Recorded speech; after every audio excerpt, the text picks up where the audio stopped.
కొడంగల్లో వైద్య కళాశాల గత కేసీఆర్ ఏం చేసిండు? వాళ్ళు పోయి వీళ్ళు వచ్చి బండ్లు పోయి ఓడలు వచ్చినాయి తప్ప, బండ్లు పోయి ఓడలు వచ్చినాయి, ఓడలు పోయి బండ్లు వచ్చినాయి అంతే. కానీ చూసే ప్రజలు మాత్రం చూస్తూనే ఉన్నారు.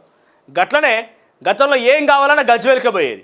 ఓ ప్రాజెక్టు కావాలన్నా గజ్వేల్కే పోవాలి, ఓ రోడ్డు కావాలన్నా గజ్వేల్కే కావాలి, సిరిసిల్లకు పోవాలి, స్కూల్ కావాలంటే ఏమైనా డెవలప్మెంట్ కావాలంటే సిద్దిపేటకు పోవాలి. నిధులు మొత్తం అటే దారి మరిలినాయి. సో ఎటున్నా కూడా ఒక క్రాస్ రూట్ తీసుకొని నిధులు మొత్తం అటే దారి మరిలినాయి. ఇప్పుడు గట్టనే ప్రతిదాన్ని కూడా కొడంగల్కి సపరేట్గా కొడంగల్ డెవలప్మెంట్ అథారిటీ అని ఒకటి ఏర్పాటు చేసిర్రు. కొడంగల్ ఏరియా డెవలప్మెంట్ అథారిటీ ఒకటి ఏర్పాటు చేసిర్రు. కొడంగల్కి మెడికల్ కాలేజీ, కొడంగల్కి ఇంకోటి సమదృష్టితోని అన్ని నియోజకవర్గాల్లో సమన్యాయం చేసే విధంగా ప్రజల్ని చూస్తే ప్రజలు కూడా ఆ రకంగా చూస్తారు. కానీ నేను గెలిచినా కదా, నా ప్రాంతానికే కావాలి, నా ఇంటికే కావాలి, నాకు అనే ఒక స్వార్థం అనుకుంటే మంచిది. ముఖ్యమంత్రి అంటే తెలంగాణ యావత్ ప్రజానికం మొత్తం కూడా మీ పిల్లలే. ఒక రకంగా మీ నియోజకవర్గం 119 నియోజకవర్గాలు నీయే.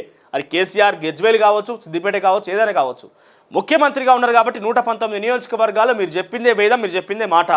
సో 119 నియోజకవర్గాల సమదృష్టితో చూడాల్సిన అవసరం అదొకటి ఉంటుంది. ఇంకోవైపు నేను చూసిన నేరుగా నేను వ్యక్తిగతంగా ఫేస్ చేసిన రేవంత్ రెడ్డి ముఖ్యమంత్రి వచ్చినా ఇంకెవరు వచ్చినా కూడా ట్రాఫిక్ ఆపొద్దు, ప్రజల్ని ఇబ్బంది పెట్టొద్దు, ఆ ప్రయత్నం పోలీసులు అత్యుత్సాహం ప్రదర్శించొద్దని చెప్పి ఎక్కడ అసెంబ్లీలో గతంలో మాట్లాడిండు. తర్వాత మొన్న ప్రమాణ స్వీకారం కూడా మాట్లాడిండు, కొన్ని మీడియా సమావేశాలు కూడా మాట్లాడిండు. నిన్న పోతే కానీ గంటల కొద్ది ట్రాఫిక్ ఆపుతున్నారు రేవంత్ రెడ్డితో. ఏం తేడా ఉన్నది మరి? కేసీఆర్ పై రేవంత్ వచ్చింది అంతే, ఏం మారాడు కనిపిస్తలేదు మరి ప్రభుత్వాలు కూడా.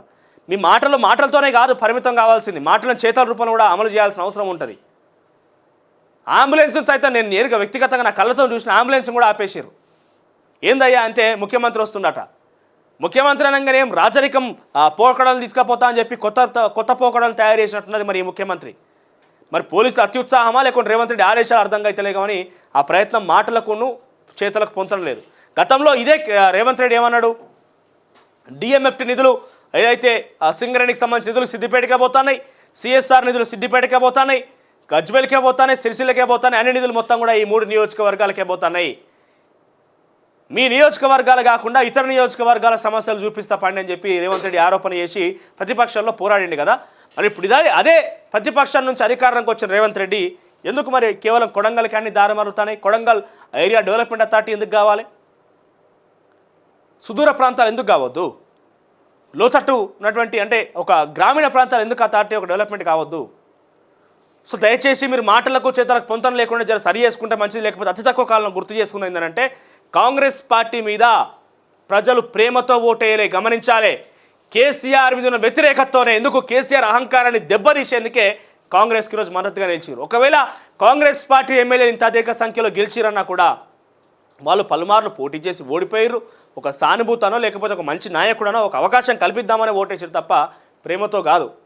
సో మీరేం చేయాలి? అది ప్రేమగా మలుచుకోవాల్సిన బాధ్యత మీద ఉంటుంది. కాబట్టి డెఫినెట్గా దిశగా ప్రయత్నం చేయాలి తప్ప ఇంకా మాటలు ఒకటి చేతులు ఒకటి ఉంటే డెఫినెట్గా మీకు ఇబ్బంది కలిగే అవకాశం ఉంటుంది. సో మాటలకు చేతులకు పొంతం లేదు. గతంలో ప్రతిపక్షాలప్పుడు మీరు ఆరోపణ చేసి పోరాడినటువంటి అంశాల గురించే ఇప్పుడు మీరు అదే పరిస్థితి తీసుకొస్తే వాళ్ళకు మీకు తేడా ఉన్నది. ఇప్పటికే ఒక సెంటిమెంట్ రగులుతోంది తెలంగాణ రాష్ట్ర వ్యాప్తంగా. దొరభాయ్ పటేల్ వచ్చాడు గంతే అని.